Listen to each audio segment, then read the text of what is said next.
Sen kaç paraya satacaksın İsus Hristos'u?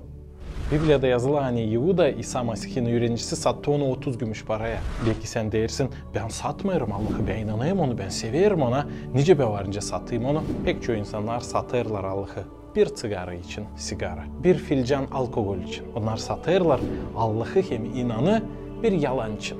İsa Mesih İsus Hristos söyledi. Kim ister gelme benim ardıma.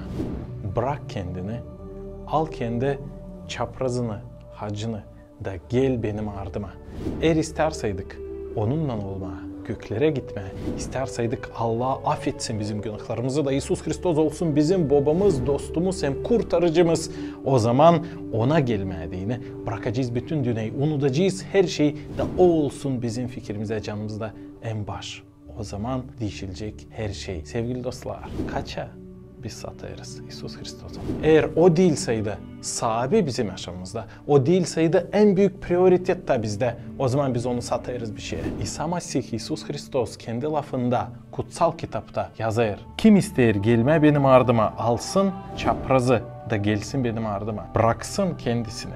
Sevgili dostlar, gitmediğini onun ardına her şeyi bırakmamız gerekir. Fikrimiz ona yapışsın. Zerre diviçlikte gökte onunla olacağız. Şimdi bakın, biz lazım bir taraftan ayıralım Allah'ı, cenneti, gökleri, bir taraftan da sigara, alkol, yalanlar, bu dünyanın güzel işleri. Ne biz ayıracağız? De biz ayırarsaydık bu dünyadan bir şeyleri, de biz o işe satırız Allah'ı. Nice Yuda sattı İsa Mesih'i, kurtarıcısını hem öğreticisini.